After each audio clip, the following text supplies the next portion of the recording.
40వ కీర్తన, దావీదు గారి కీర్తన 40వ కీర్తన 11వ వచనం. యెహోవా, నీవు నీ వాత్సల్యమును నాకు దూరము చేయవు, నీ కృపా సత్యములు ఎప్పుడూ నన్ను కాపాడునుగాక. చిన్న మాట ప్రార్థన చేద్దాం. దయగలిగిన తండ్రి, వందనాలు ప్రభువా, కృతజ్ఞతాస్తుతులు చెల్లిస్తూ మీ పాదాలు పట్టుకుని సహాయం కోరుతూ ఉన్నాం. ఈ సమయంలో చదువుకున్న లేఖనం ద్వారా కొద్ది మాటలు మాకు అనుగ్రహించి మా లోటుపాట్లు, లోపాలు, బలహీనతను బట్టి కాక మీ కృపను బట్టి మీ సహాయం చేత నన్ను మమ్మల్ని దర్శించి కనుకరించి మాకు అవసరమైన మాటలు అనుగ్రహించి కుటుంబంతో పాటు చేరవచ్చిన మేమందరం దేవా, మీ మాటలు విన్నట్లుగా ఈ సమయాన్ని మా కొరకు అనుకూలపరిచి మీరు మహిమ పొంది మీ దీవెనలకు మమ్మల్ని పాత్రలుగా చేయమని యేసయ్య నామమున ప్రార్థించి వేడుకుంటున్నాం పరమ తండ్రి. ఆమేన్. దేవుని స్తోత్రం. హల్లెలూయా.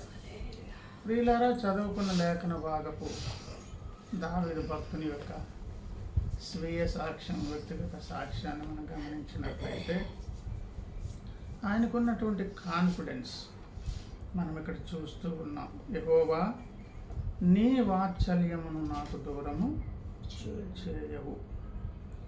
అంటే వత్స అంటే కొడుకు, వాత్సల్యం అంటే కొడుకు మీద ఉన్నటువంటి అనురాగము, ప్రేమ, ఇతరత్ర.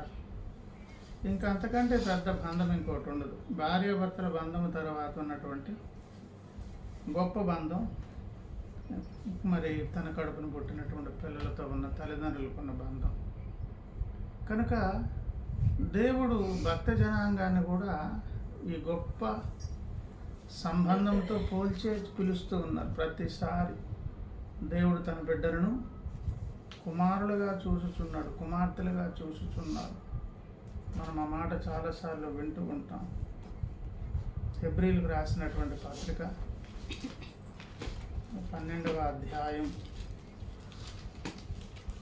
మనం గమనించినట్లయితే 5వ వచనం నుంచి, నా కుమారుడా, ప్రభువు చేయు శిక్షను ధృవీకరింపకము అన్నారు.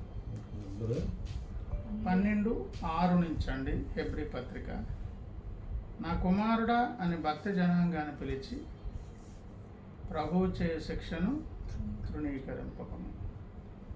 అంటే దేవుడు శిక్షిస్తాడు. శిక్షణ ఉన్నది, శిక్ష కూడా ఉన్నది. ఎందుకు అంటే చెప్పారు, ఆయన నిన్ను గద్దించినప్పుడు విసుగకుము. ఎందుకు గద్దిస్తారు, ఎందుకు శిక్షిస్తారంటే ప్రభువు తాను ప్రేమించు వానిని శిక్షించి తాను స్వీకరించు ప్రతి కుమారుని దండించు. మనలను స్వీకరించే కుమారులుగా చూస్తున్నారు. మనల్ని ఎలా స్వీకరిస్తున్నారంట? కుమారులుగా స్వీకరిస్తున్నారు. కాబట్టి అంటే ఒక బాగా డబ్బున్న ఆయన ఒక అడ్రస్ తెలియని అనాథని పెంచుకొని తన యావదాస్తికి ఆ వ్యక్తిని హక్కుదారుడిగా చేయాలనుకునేటప్పుడు ఉన్న ఆస్తిపాస్తులకు హక్కుదారుడిగా మాత్రమే కాదు, అక్కడున్న వ్యాపారాలు వెలగబెట్టగలగాలి. అక్కడ ఉన్నటువంటి రాసకార్యాలన్నింటిలో ఇంకొక ప్రజ్ఞాపాఠవాలన్నీ కూడా ఉండాలి. అవి లేవనుకోండి, తనకున్నటువంటి అది వరకు ఉన్నటువంటి ఆ కంపెనీకో యజమానికో ఉన్నటువంటి పేరంతా ఏమవుతుంది? పాడైపోతుంది. కనుక అలాగా ఆ వ్యక్తిని తన దత్తత తీసుకొని స్వీకరించి కొడుకుగా చేసుకుంటే రేపొద్దున ఆ అధికారం కుమారుడికి ఇచ్చినప్పుడు ఆయన ముసలై ఒకవేళ ఈ లోకాన్ని విడిచి వెళ్ళినా ఆ సంస్థను, ఆ గౌరవాన్ని, ఆ ప్రతిష్టను ఏం చేయాలి? ఆయన కాపాడగలగాలి. కాపాడాలంటే తప్పకుండా ఆ స్వీకరించేటప్పుడు మరి ఆ కుమారుని విషయంలో కొన్ని ఎక్స్పెక్టేషన్స్ ఉంటాయి. స్వీకరించే కుమారుని విషయంలో ఏం ఎక్స్పెక్టేషన్స్ ఉంటాయి అని ఒకవేళ మనం ఆలోచన చేస్తే చూడండి, అపోస్తుల కార్యముల గ్రంథము, అపోస్తుల కార్యములు 7వ అధ్యాయము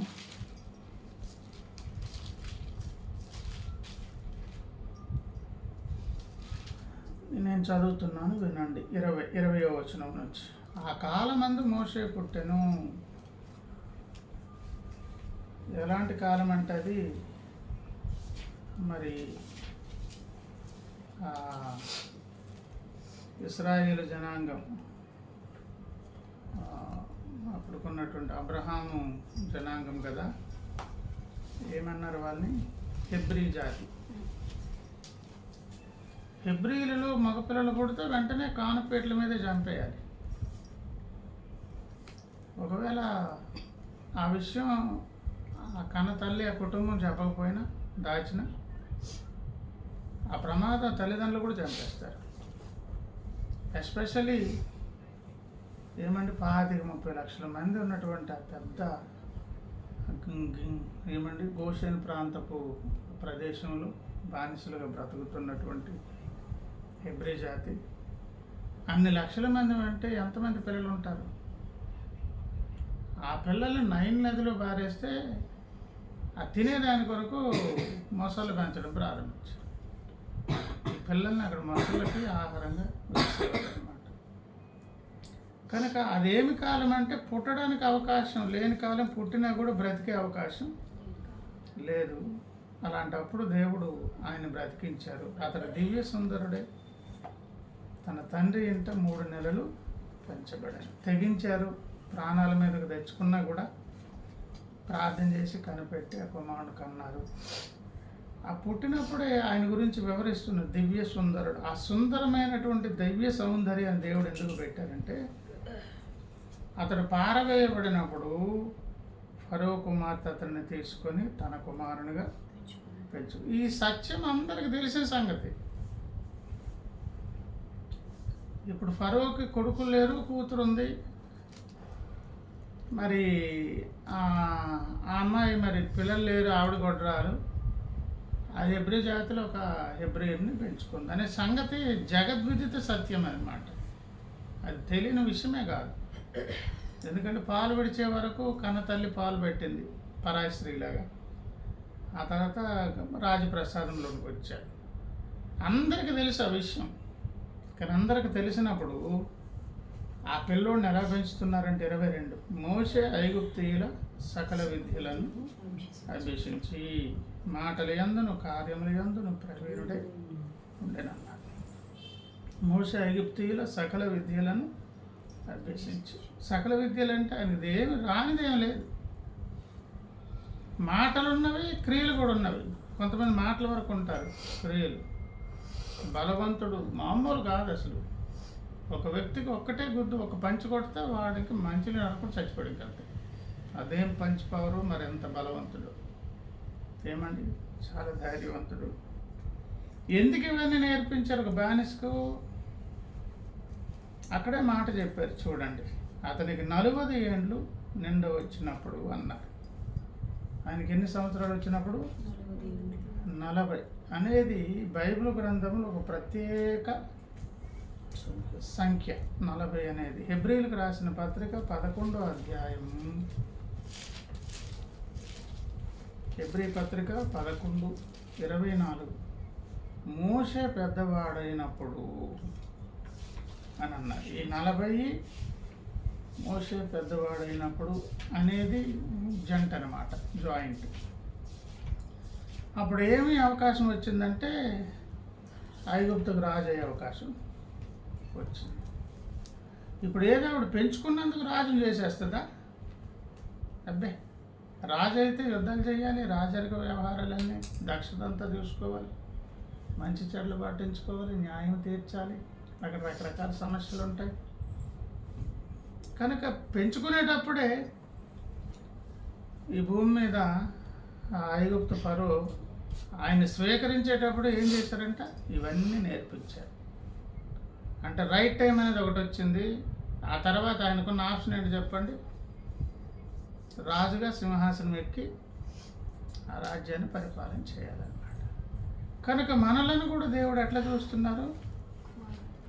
స్వీకరిస్తున్నారు. ఎట్లా స్వీకరిస్తున్నారు? హెబ్రీ పత్రిక 12వ అధ్యాయం 6వ వచనంలో, తాను ప్రేమించు వానిని శిక్షించి తాను స్వీకరించు ప్రతి కుమారుని దండించును అని కుమారులతో సంభాషించినట్లు మీతో సంభాషించు ఆయన హెచ్చరికను మనతో సంభాషణ చేస్తే. హెబ్రీ పత్రిక 12:5-6 భాగాలమ్మ. ఎవరితో సంభాషించినట్లు? కడుపును పుట్టిన పిల్లలతో మాట్లాడితే ఎట్లా ఉంటుంది? ఏమండి, మనం కూడా అలాగే. ఫరో గారు మరి మోషే గారిని దత్తత తీసుకొని స్వీకరించినట్లు గలతీయులకు రాసినటువంటి పత్రిక 4వ అధ్యాయము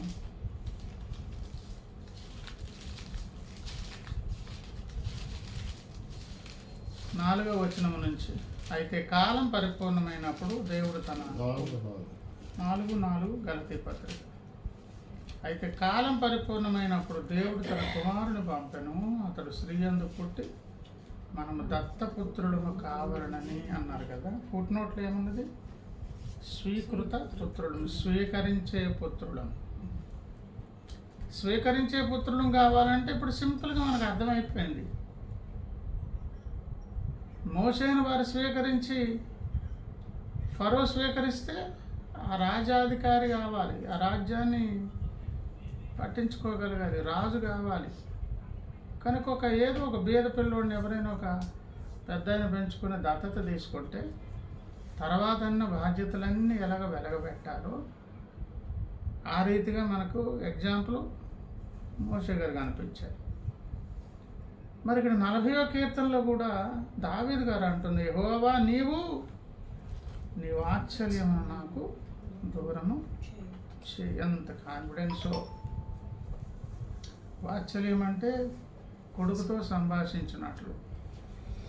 శిక్షించిన కొడుకుని ఏమైనా గట్టిగా ఏదేదో ఏమంటే 3rd డిగ్రీ వాడతారా? తిట్టారు, గద్దించారంటే కన్నబిడ్డలు లేకపోతే ఎట్లా ఉంటుంది గద్దించేది? అందులో కూడా ప్రేమే ఉంటుంది. మన మేలు కొరకు అక్కడ ఆ మాట కూడా ఆ హెబ్రీ పత్రికలో కనిపిస్తుంది. కొంతకాలం మటుకు మన తల్లిదండ్రులు మనలను ఎందుకు శిక్షించారు? మన బాగు కావాలని.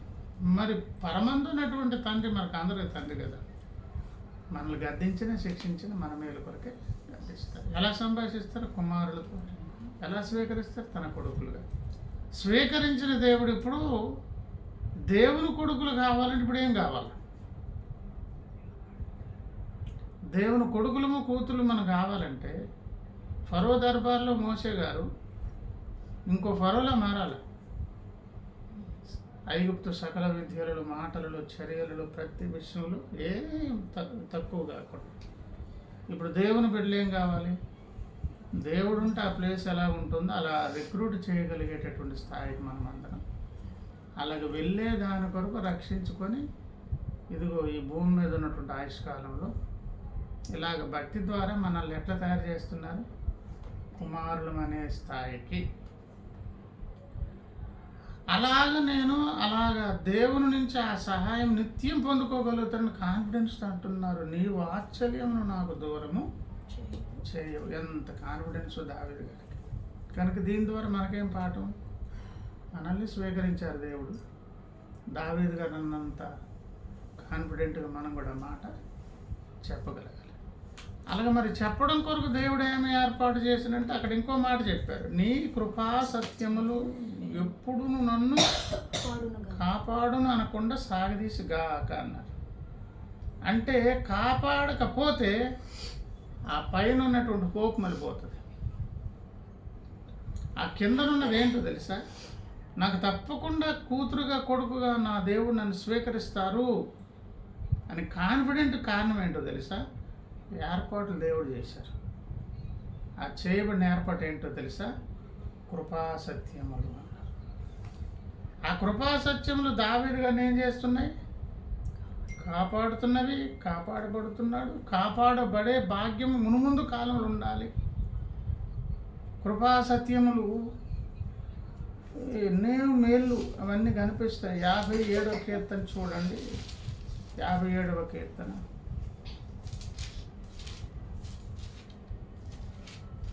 57లో 2లో అంటారు, మహోన్నతుడైన దేవునికి, నా కార్యము సఫలము చేయు దేవునికి నేను మొరపెట్టుచున్నాను. ఇక్కడ చూడండి, నా దేవుడు అంటారు, నా కార్యం తప్పకుండా ఆయన సఫలము చేస్తారు. ఆయనకు మొరపెడుతున్నానని ఆయన ఆకాశం నుండి ఆజ్ఞ ఇచ్చి నన్ను రక్షించును. కాన్ఫిడెన్స్ కదా, అబ్బాయి అనుమానం ఏం లేదండి. ఆయన ఏం చేస్తారు? నన్ను రక్షిస్తారు. నన్ను మృంగగోరువారు దూషణ పలుకున్నప్పుడు, నన్ను మృంగగోరువారు, ఆ దోషం పలికేవారు మామూలు వాళ్ళు కాదు, అమాంతంగా మింగేసేవారంటే మామూలు మానవాళ్ళు కాదు. దావీదు భక్తుని ఆధ్యాత్మిక జీవితంలో ఎదురవుతున్నటువంటి సమస్య చెప్తున్నారు. దేవుడు తన కృపా సత్యములు అంటే ఈ కృపా సత్యంలో వచ్చి ఇప్పుడు ఏం చేస్తే చెప్పండి, ఈ మృంగేటటువంటి వారిని కంట్రోల్ చేసే శక్తి అన్నమాట. ఈ కృపా సత్యములను దేవుడు ఏర్పాటు చేశారు భక్త జనాంగము కొరకు. 61వ కీర్తన 61వ కీర్తన దావీదు గారి కీర్తనే 6 చూడండి, 7. దేవుని సన్నిధిని అతడు నిరంతరం నివసించును. దేవుని సన్నిధిని అతడు నిరంతరము నివసించును గాక. నిన్ను నన్ను దేవుని సన్నిధిలో నిరంతరం నివసింపజేసే ఏర్పాట్ల కొరకు అతని కాపాడుటకై కృపాసత్యములను నియమించును. అంటే కృపాసత్యములు అనే వాటిని నియమించుట ద్వారా మనకి ఎన్ని ఏర్పాట్లు అంటే నిరంతరం దేవుని సన్నిధిలో బ్రతికే భాగ్యం, దుష్టుని యొక్క ప్రమాదం నుంచి కాపుదల. అంటే ఇది దేవుని ఏర్పాటు. ఈ ఏర్పాటు దేవుడు చేశారు అనేది దేవుని వైపు ఉన్నటువంటి ఏర్పాటు, మనకు చేసిన ఉపకారం. ఏమండి? అయితే మరి దావీదు గారి వైపు ఒకవేళ ఆలోచన చేస్తే మళ్ళీ చదువుకుందాం. అక్కడ 40వ కీర్తనలో 11 పైభాగం ఏమన్నా, యెహోవా నీవు నీ వాత్సల్యము నాకు దూరము చేయవు అంటే దీని కాన్ఫిడెన్స్కు కారణం దేవుడు చేసిన ఉపకారం. ఆయన చేసిన ఉపకారం ఏంటి? కృపా సత్యములు నన్ను ఎల్లప్పుడూ కాపాడు, నిరంతరం నన్ను భద్రపరుస్తాయి. ఏ ప్రమాదమైనా ఆయన పట్టించుకుని దిగొచ్చేస్తారు. నా ప్రార్థన తప్పకుండా వింటారు. ఆయనకున్న కాన్ఫిడెన్స్లో ఆయన తాలూకా భక్తి జీవితం ఏంటో చూడాలి మనం. ఈ భక్తునికి జవాబులు వస్తున్నాయంటే దేవుని ఏర్పాట్లు చూసాం ఇక్కడ. దీనిని మనకు 85వ కీర్తనలో ఒక పరిచయం చేస్తారు. అది కూడా ఒకసారి మనం చూస్తే మంచిది. 85వ కీర్తన 10వ వచనంలో కృపాసత్యములు కలుసుకొనినవి నీతి సమాధానం ఒకదానికొకటి ముద్దు పెట్టుకొనినవి అన్నారు కదా. ఇప్పుడు కలుసుకున్నాయి అంటే అంతకుముందు ఏం చేశాయి? విభేదించాయి. ఇప్పుడు ముద్దు పెట్టుకుంటున్నాయంటే అంతకుముందు ఏమో సమాధానం లేదు. ఒకప్పుడు ఈ కృపా సత్యములు కలిసి ఉండలేదు. కృప తన తాలూకా ఆర్గ్యుమెంట్ తను చెప్తుంది, సత్యమేమో తన ఆర్గ్యుమెంట్ తను చేస్తుంది, నీతి అనేదేమో తన ఆర్గ్యుమెంట్ చేస్తుంది, సమాధానం అనేది ఈ రెండింటికి ఒకదానికొకటి విరోధం అన్నమాట. ఈ 4 లేదా ఈ 2 భాగాలు తీసుకుంటే ఇవన్నీ కలిపి దేవునిలో ఉన్న భాగాలు ఇవి. మళ్ళీ ఆ కృప ఆయనే, సత్యం ఆయనే, నీతి ఆయనే, ఆ సమాధానం ఆయనే. ప్రియులారా, ఒకప్పుడు విభేదన కారణం ఏంటంటే ఆదాము ద్వారా సంక్రమించినటువంటి ప్రమాదం. అది వరకే దేవుడు ఇచ్చినటువంటి మాట, తిరుదినమును నిశ్చయముగా చచ్చదవన్నారు. అది ఇంక వెనక్కి తీసుకునేది లేదు. రూల్ ప్రకారంగా చావాలి. ఇప్పుడు కృపగారు అంటారు అలగలగా అని అంటారు అన్నమాట. సమాధాన పర్థం అంటారు అన్నమాట. దైవనీతికి అడ్డు తగలొద్దండి. ఈ 2 దేవుని వాయిసే. ఈ 2 దేవుని వాయిస్ను సమన్వయపరిచేదానికి వచ్చినటువంటి ఆయన యేసునాథుడు. మనకు ఆయన యోహాను సువార్తలో మోషే ద్వారా ధర్మశాస్త్రమును, కృపయు సత్యమును యేసుక్రీస్తు ద్వారా మనకు అనుగ్రహింపబడ్డాయి. యేసయ్య వచ్చిన తర్వాత ఏం ఏర్పాట్లు జరిగాయంటే ఈ విభేదించేటటువంటి వారు ముద్దు పెట్టుకున్నారు, ఒకరితో ఒకరితో కలుసుకున్నారు. 36:63లో మారిపోయింది అనమాట. 36 మొహం చూపిస్తుంది, 6 మటు చూస్తుంది. ఏమండి 63 ఎదురు ముఖాలు ఫేస్ యేసయ్య వచ్చిన తర్వాత ఆ రూల్ ప్రకారంగా మరి వాళ్ళు చేసిన దానికి నష్టపరిహారం చెల్లించాను కదా, ఓకే, సాటిస్ఫైడ్. ఆ కారణాన్ని బట్టి క్షమాపణ మానవ జాతికి. యేసయ్య వచ్చిన తర్వాత ఏర్పాట్లు చేసి దావీదు గారిని నిరంతరం నిలిచే విధంగా ఏర్పాటు చేస్తూ నీకు నాకు అంటున్నాడు. మనకి కూడా ఈ ఏర్పాట్లు ఆయన చేశారు, ఆయన కాపాడుతారు తిరుగు లేకుండా. కాకపోతే దావీదు గారికి ఉన్న కాన్ఫిడెన్స్, నీ వాత్సల్యం నాకు దూరం ఎందుకు చేయవంటే ఆ 40 కీర్తనలు ఎన్నెన్నో సంగతుల్లో అందులో ఒక 2 విషయాలు. మొదటి విషయం 6వ వచనం చూడండి, బలులనైనను నైవేద్యములనైనను నీవు కోరుట లేదు. ఒకవేళ ఇలాగే పెట్టారు, ఇన్ని బలులు ఇవ్వండి, ఇలాంటి నైవేద్యాలు అర్పించండి అంటే డబ్బున్న వాళ్ళందరూ సేవ్ అయిపోతారు. పేదల సంగతి ఏంటో, క్యారెక్టర్తో సంబంధం లేదు. డబ్బులు ఉండేటప్పుడు క్యారెక్టర్ తింగేస్తాం మీరు, దీనికి ఎంత వాల్యూ అని పెట్టారనుకోండి, వాడు మంచోడు కావచ్చు, చెడ్డోడు మూర్ఖుడు కావచ్చు, ఇంకోటి కావచ్చు, డబ్బు ఉంది కాబట్టి సేఫ్ జోన్లోకి వచ్చేస్తాడు. మంచోడు యోగ్యుడు ఉన్నాడు కానీ భేదోడు ₹1 లేదు, మరి ఆ బలు అర్పించడం ఏం చేయలేడు కదా, మరి ఎలాగ మరి? కనుక అందరికి అనుకూలంగా ఒక ఏర్పాటు దేవుడు చేశారు. బాబు దేవుడిచ్చే రక్షణ, ఆయన మనకు అనుగ్రహిస్తున్నటువంటి భాగ్యము, మానవ సంబంధమైన వాల్యూలతో వేలలతో అది కుదరదు అని చెప్పి అక్కడ అన్నారు. ఏమన్నారు? బలులనైనను నైవేద్యములైన నీవు కోరుట లేదు, నీవు నాకు చెవులు నిర్మించి ఉన్నావు అన్నారు. ఏమి నిర్మించారు? దేనికో అంటే మాట వినమన దేవుని స్తోత్రం.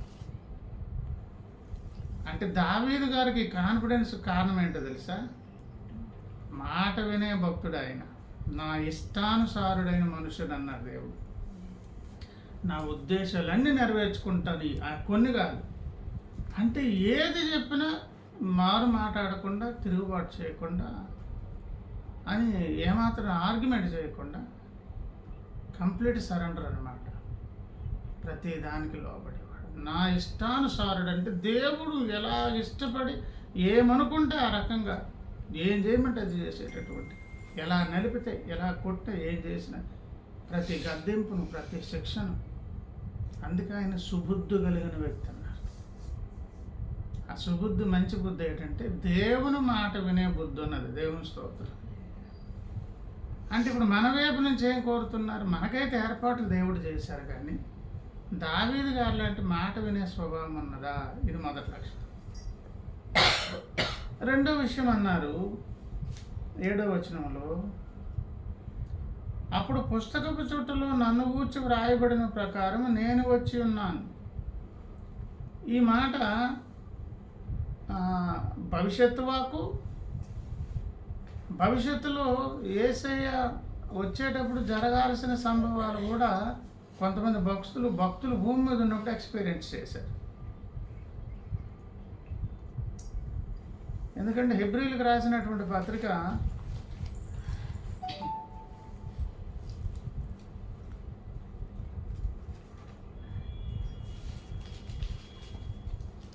10వ అధ్యాయము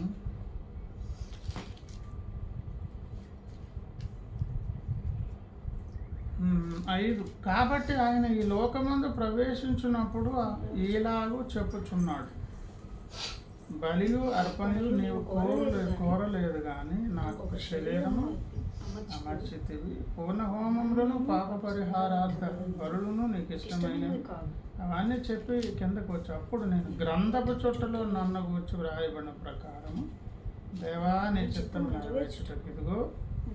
ఇది యేసయ్య కొరకు భవిష్యత్తు వాక్కు. కానీ తప్పకుండా ఈ ఎక్స్పీరియన్స్ రాసినటువంటి భక్తులు కూడా ఎక్స్పీరియన్స్ ఉంది. దావీదు గారికి కూడా ఉంది, మనకి కూడా ఉంది. ఎక్కడంట? గ్రంథపు చుట్టలు అన్నారు. నియమింపబడిన దినములలో ఒకటైన కాకముందే 139వ కీర్తన మాట తెలుసు కదా మనకు, 139:16. నియమింపబడిన దినములు ఒకటైన కాకముందే మన దినాలన్నీ దేవుడు తన గ్రంథములు లిఖితము ఆ లిఖితం చేసేటప్పుడే ఆ గ్రంథపు చుట్టలో నీ చరిత్ర, నా చరిత్ర, అందరి చరిత్ర ఉంది. ఆ చరిత్రను రాసి ఆయన కోరేది ఏంటో తెలుసా? దేవా, నీ చిత్తము నెరవేర్చుట నాకు సంతోషము అని అనాలంట. ముందు వినాలి, ఆయన చిత్తం చేసేదాని కొరకు రెడీ కావాలి. ఏదైతే మన బ్రతుకులో నిర్ణయింపబడిందో మన వంతుగా మన పని మనము చెయ్యాలి. దావీదు గారిలో ఉన్న లక్షణాలు ఏంటి? చెవులు నిర్మించావు నాయన, ఎందుకు? వినేదాని కొరకు. అది కూడా యేసయ్యకున్న లక్షణమే. యెషయా ప్రవచన గ్రంథము ఏది మనకి చేయమని దేవుడు చెప్పినా అది ఆల్రెడీ ఎవరు చేశారు? యేసయ్య చేసి మనకు మాదిరి ఇచ్చారు. 50వ అధ్యాయం యెషయా గ్రంథము 50వ అధ్యాయం 4. అలసిన వాణిని మాటల చేత చదువుతాను. అలసిన వాణిని మాటల చేత ఓరడించి జ్ఞానము నాకు కలుగునట్లు శిష్యునికి తగిన నోరు యెహోవా నాకు దయచేసి ఉన్నాడు. శిష్యుని నోరైతే ఏమంటది? డైరెక్షన్ చేయదు. చిత్తం ప్రభువా అని అనేదానికే అలాగేనండి, మీరు చెప్పిందే చేస్తానండి, తల ఊపడం కాదు, నోటితో చెప్పడం. తర్వాత శిష్యులు వినున్నట్లుగా నేను వినుటకై ఆయన ప్రతి ఉదయమున నాకు వినుబుద్ధి పుట్టించున్నాడంటే వినే చెవి యేసయ్యకున్నది. నోరు కూడా ఉన్నది, కూడా ఆ నోరు ఏం చేస్తుంది? అలాగే తండ్రి, నీ చిత్తము చేయడమే నాకు ఇష్టం, నీ చిత్తానికి వ్యతిరేకంగా నేనేమి అని మాదిరి యేసయ్య చూపించారు. ఇదే మాదిరిని ఇప్పుడు దావీదు గారి జీవితంలో ఉంది. కనుక మొదటి విషయం, మనం వినేవారం కావాలి. మన దేవుడు ఏ పరిస్థితి ఇస్తే దాన్ని స్వీకరించాలి, ఏం చెప్తే చేయండి. వినడం మాత్రమే వినటం మాత్రమే కాకుండా అది చేసేవారం కావాలన్నారు. చిత్తము నెరవేర్చుట. వినువారు మాత్రమే ఉంటే మరి ఫలితం ఉండదు. చాలామంది విని ఆగిపోతారు. మన జీవితాలు కూడా మనం విన్నంత ఎప్పుడు చేయట్లేదండి.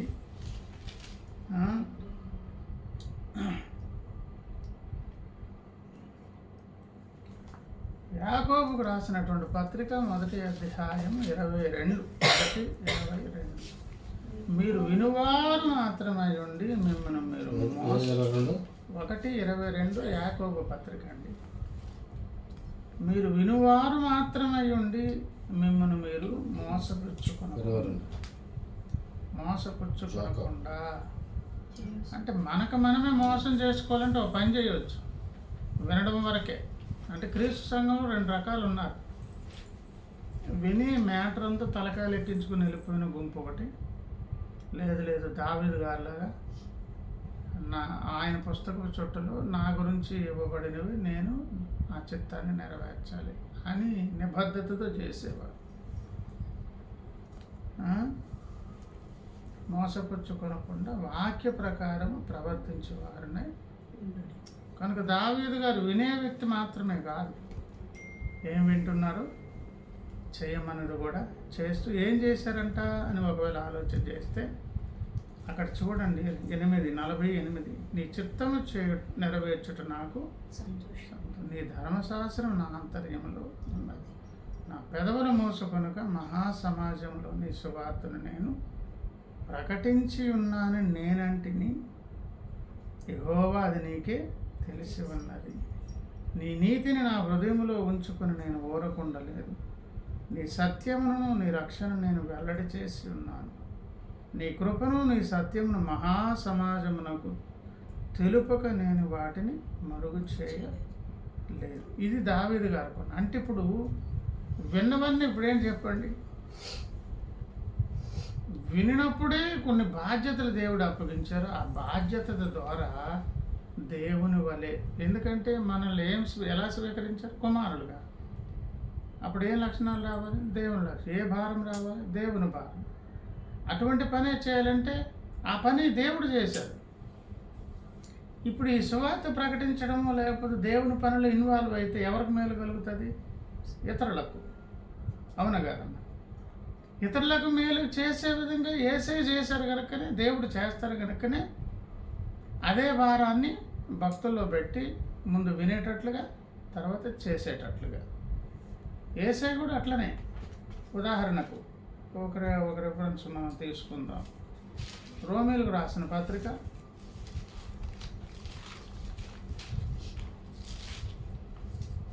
15వ అధ్యాయము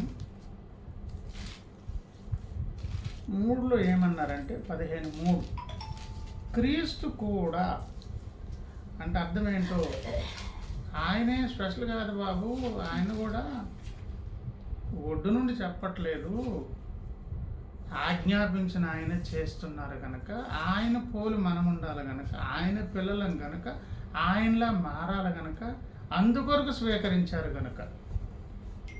క్రీస్తు కూడా తను తాను సంతోషపరుచుకొనలేదు అని అన్నారు కదా. మరి ఎవరిని సంతోషపరిచారు? ఎదుటి వ్యక్తులు. కనుకనే మొదటి వచనం, కాగా బలవంతులమైన మనము. ఏ విషయంలో బలవంతులం? ఎంత బలవంతులం తెలుసా? నరకం అనే ప్లేస్ నుంచి దాటిపోయి జీవంలో అడుగు పెట్టేశాం. విశ్వాసకున్న బలం మామూలు బలం కాదు. విశ్వాసకి ఇచ్చిన బలము, పొందుకున్న బలము, అది మామూలు బలము కానే కాదు.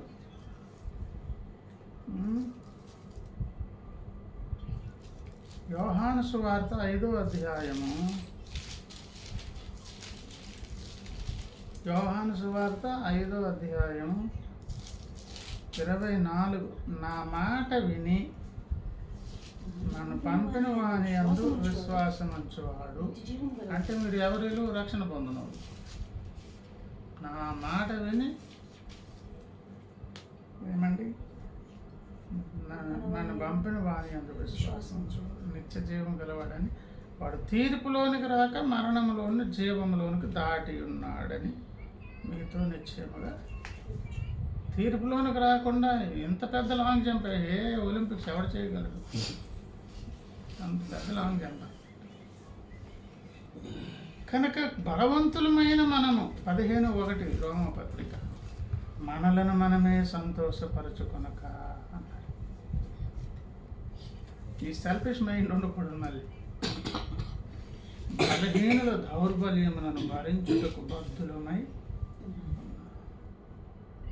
ఏమండి, బలహీనుల దౌర్బల్యం, దౌర్భాగ్య స్థితి, దౌర్బల్య స్థితి ఏంటి? ప్రతి వారు నరకానికి పరిగెత్తుతున్నారన్నమాట. ఆ బాధ్యత మనం తీసుకోవాలన్నమాట. ఆ బాధ్యత తీసుకోవడం కొరకు మళ్ళీ 2 వర్గాలు. రోమాపత్రిక 10వ అధ్యాయము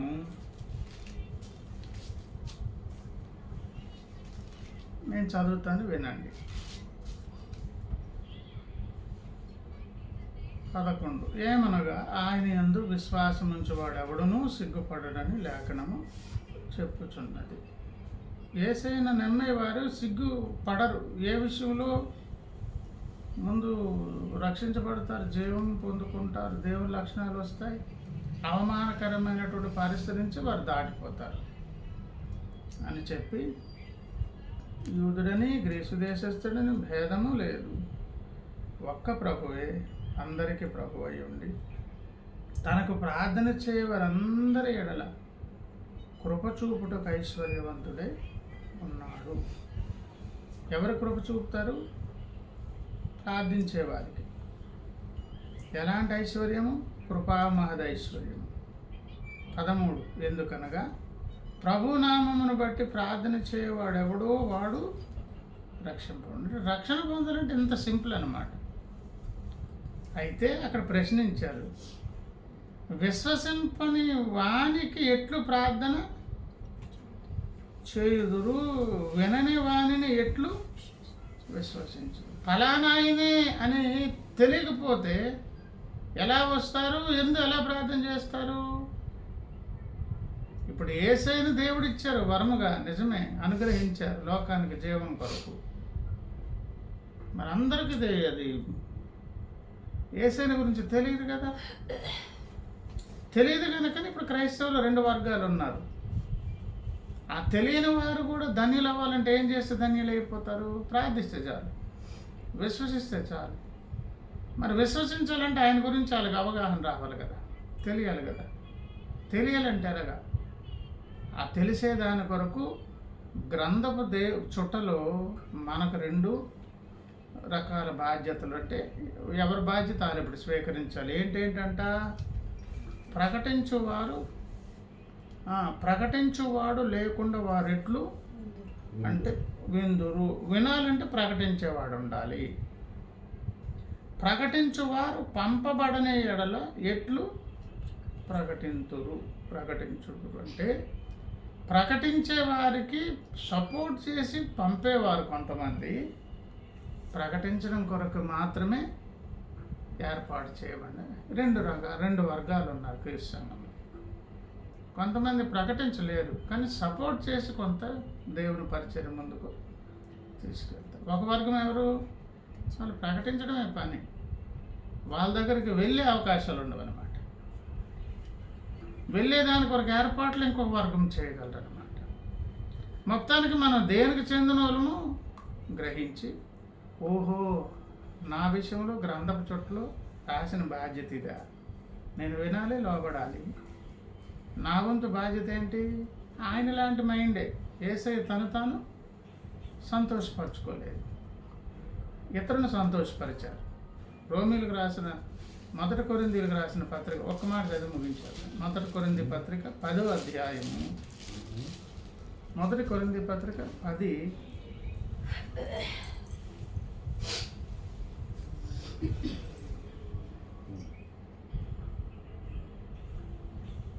32 నుంచి నేను చదువుతాను, వినండి. యూదులకైనాను గ్రీసు దేశస్థులకైనాను దేవుని సంఘమునకైనాను అభ్యంతరము కలుగజేయకుడి. ఈ వ్యత్యాసాలు తీసుకోవద్దు అని పౌలను హెచ్చరిస్తూ, ఈలాగు నేను కూడా ఈ వ్యత్యాసాలు ఏం తీసుకోకుండా స్వప్రయోజనమును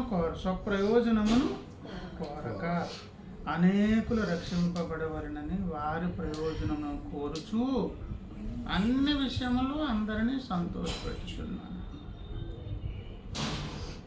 అందరి మేలు కొరకు ఏ ఏర్పాట్లు ఏ రీతిగా మూవ్ అవ్వాలో ఆయన మూవ్ అవుతున్నాడు. వ్యత్యాసాలు చూడొద్దు బాబు, నేను అలా చూడట్లేదు.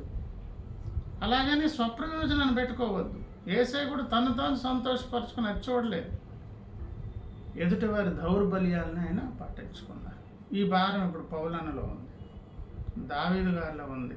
దావీదు గారు 69వ కీర్తనలు అన్నారు, నీ ఇంటిని గూర్చి ఆసక్తి నన్ను భక్షించుచున్నది అన్నారు కదా. 69వ భక్షించడం అంటే ఏంటి? మామూలుగా తినడం కాదు. హైనాస్ తింటా ఎప్పుడైనా చూడండి జయగ్రూప్ ఛానల్, అదేం భయంకరమైన తిండు. అలాగే నీటిలో అయితే సొర చేపలు బిచ్చ కొరకు తింటాయి, ఇంకంతే భయంకరంగా తింటాయి. హైనాలు మరీ దారుణంగా. భక్షించడం అంటే అదో రకమైనటువంటి, అది చూస్తేనే భయం వేస్తుంది అనమాట. దావీదు గారికి దేవుని ఇల్లు అంటే దేవుని కుటుంబం, దేవుని సంఘం అంటే బాధ. పౌలనికి అదే బాధ, యేసయ్యకి అదే బాధ. ప్రభునందు ప్రియులారా, భక్తుల వైపు నుంచేమో దావీదు గారు లాంటి వినయ స్వభావము, నా వంతు బాధ్యతను నేను నిర్వర్తించాలి, నేనే వర్గానికి చెందినవాడు. దేవుని వైపు నుంచి ఏర్పాట్లు ఏంటి? అవసరమైన కృపా సత్యంగా యేసయ్య వచ్చి ఆయన పాటించి చేసి మనకు మాదిరి చూపించాలి. ఈ 2 కోఇన్సైడే సమన్వయం అయ్యాయి కనుక ఇప్పుడు దావీదు గారి గట్స్ ఏంటి? ఆయన వాత్సల్యం నాకు దూరం చెడు, కృపాసత్యం నన్ను ఎల్లప్పుడూ కాపాడును కాక, ఎంతవరకు కాపాడిన ఆ కృపాసత్యం నన్ను విడిచిపెట్టవని ఒక కాన్ఫిడెంట్తో ముందుకెళ్ళి ఇప్పుడు మనకేం చెప్తున్నారు? ఆ ధైర్యాన్ని మనం కూడా కలిగిన వారంగా ఎదగాలి, మార్చబడాలని కోరుతూ ఉన్నారు. అది మామూలుగా రాదు. ఆఖరికి ఒక మాట చెప్పి ముగించేస్తాను. అది ఆయన సాధించుకున్నారు. ఎలాగంటే 40వ కీర్తన 1వ వచనం, యెహోవా కొరకు నేను సహనముతో కనిపెట్టుకుంటున్నాను. ఆ మాట ఎన్ని విషయాలకైనా మనం ఏర్పాటు అంటే అప్లై చేయవచ్చు. దేని కొరకు? ఏదైతే దేవుడు కోరారో, ఏదైతే తనలో ఉండాలో సాధించుకునేంత వరకు ఓపికగా దేవుని దగ్గర సహాయం పొందే వరకు కనిపెట్టాడు. ఆయన నాకు చెవి యొగ్గిన మొర ఆలకించాను అని చెప్పి, మొదటి మేలేంటి? నాశనకరమైన గుంటలోంచి జగటుగల దొంగ పోబంటే రక్షణ కార్యం చేసి, ఆ తర్వాత ఆయన స్వరూప సౌందర్యంలో మార్చాలి గనక మళ్ళీ సహనంతో దేవుని దగ్గర కనిపెట్టి సాధించిన తర్వాత రెండో వచనం ఆఖరికి వచ్చి అంటారు, నా పాదములు బండ మీద నిలిపిన అడుగులు స్థిరపరిచాను. నా పాదములు క్రీస్తునే బండ మీద నిలిపి, అక్కడ ఆగిపోలేదు. అడుగులు అనగానే మళ్ళీ ఏమవుతుంది? నడకలో, ప్రవర్తనలో, వ్యవహార శైలి అంతట్లో కూడా స్థిరత్వం వచ్చేసింది. అంటే సాధించుకుంటూ దావీదు గారు లాగంటే మాటలు చెప్తే, ప్రసంగాలు వింటే చెప్పినందుకు ఆయనకు రాదు, విన్నందుకు మనకు రాదు. దావీదు గారు అలా ఓపికతో దేవుని దగ్గర సాధించుకునే దాని వరకు నేర్చుకున్నారు, పాటించే ప్రయత్నం చేశారు. సొంత ప్రయత్నం ప్రక్కన పెట్టి ఎవరి దగ్గర కనిపెట్టారు? దేవుని దగ్గర కనిపెట్టి దేవుడు సహాయం చేసి ఏం చేశారు? ఒక స్థిరమైన జీవితాన్ని ఏర్పాటు తన కృప చేత దయచేశారు కనుక ఆయన ధన్యుడయ్యారు. అటువంటి ధన్యత మనకు కూడా దేవుడు కలిగించలాగా దేవుని సహాయం కోరుకుందాం, ప్రార్థన చేసుకుందాం.